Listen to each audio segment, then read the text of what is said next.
আসন্না trust, সুন্নাতে উদ্ভাসিত জীবনের জন্য। ভালো করে বোঝেন, সময় তো কম, একটা গল্প বলি। বাঙালির হাসির গল্প লিখছিলেন, কে লিখছিলেন? আজকাল ছেলে ফেলে বই পড়ে না। জসিমউদ্দিন, পল্লী কবি জসিমউদ্দিন। আমি আবার এই গল্পটা পড়তাম। একটা গল্প আছে, এক গ্রামে মানুষেরা পোড়া কাটতো নাপিতের কাছে।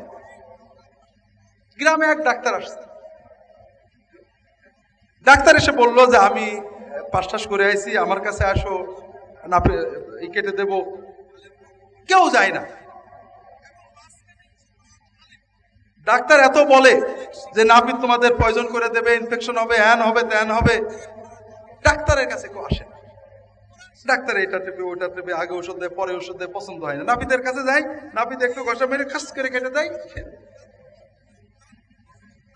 এখন ডাক্তার তার স্যারের কাছে গেছে, স্যার ডাক্তারি শিখে গেলাম, গ্রামের লোক খালি নাপিতের কাছে, আমার কাছে আসে না। আমি এত বলছি নাপিতের কাছে গেলে মরে যাবে, কেউ বিশ্বাস করে না। স্যার বললো ঠিক আছে, আমি দেখছি।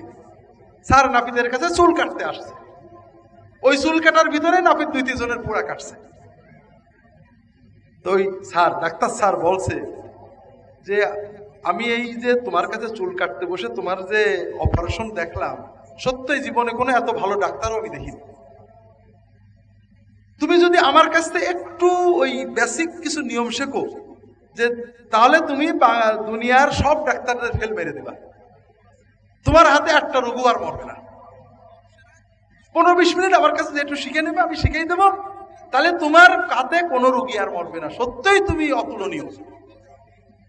নাপিত যখন এত প্রশংসা শুনেছে, বলে দেবেন। ডাক্তারের কাছে গেছে, ডাক্তার একটু শিখিয়ে দিয়েছে, দেখো এইখানে যে শিরাটা থাকে এইটা যেন না কাটে, আর এটাতে ইনফেকশন হয়, একটু আগুনে পুড়াই নেবা, ডেটল দিয়ে ভালো করে ধুয়ে নিবা, নাহলে পয়জন চলে গেলে মানুষ মরে যাবে। কিছু জিনিস শিখে ও আসছে, এসে আবার পোড়া কাটে। কিন্তু এখন পোড়া কাটতে আগে খালি টেপে এই শিরাটা আছে নাকি, একবার করে ধোয়, আবার করে আগুনে পোড়ায়, আবার করে ডেটল ঢালে। লোক বিরক্ত হয়ে গেছে, আরে এসে তো ডাক্তারই ভালো, আর নাপিতের কাছে আসে না। কথা বুঝতে পেরেছেন? কাজে নাপিত যত খসখস করে কাটতে পারে, ডাক্তার অত খসখস করে কাটতে পারে না। কথা বুঝতে পেরেছেন? এখানে হলো ইসলামী চিন্তাবিদ আর ওলামায়ে কেরামের ভিতরে পার্থক্য। ইসলামী চিন্তাবিদরা যত খচখচ করে ফতোয়া দেন, কাফের মুশরিক, ইসলামিক স্টেট, অমুক তমুক, ভালো মন্দ, এটা আলেমরা ওরকম পারে না। আলেমদের টিপাটিপি করে দেখতে হয়, আগের আলেমরা কি বলেছেন, বড় ফকিহরা হাদিসে কি আছে, সাহাবীরা কি, এই জন্য আলেমদের সময় লাগে। তাকে বুঝতে পেরেছেন? তো এইরকম কিছু চিন্তাবিদ যারা নাপিতের মতো অর্ধশিক্ষিত, ইসলামী জ্ঞানী, অন্যদিক তো অনেক কিছু হতে পারে, এরা এখন কোরআন শিক্ষার বিভিন্ন প্রকল্প নিয়ে ছড়িয়ে পড়েছেন। কথাকে বুঝতে পেরেছেন? আচ্ছা বলেন তো, এতে কি মুসলমানদের উপকার হচ্ছে না ক্ষতি হচ্ছে? ক্ষতির জন্য আলেমদের দায়ভার থাকবে না? অবশ্যই থাকবে। আলেমদের দায়িত্ব হলো সাধারণ মানুষদেরকে কোরআন শেখানোর প্রকল্পটা আলেমদের হাতে নিতে হবে, এবং আমাদের আগের আলেমরা নিয়েছেন। কোরআন ফার্সিতে অনুবাদ করা হয়নি, হয়েছে তো? আলেমদের জন্য না সাধারণ মানুষদের জন্য?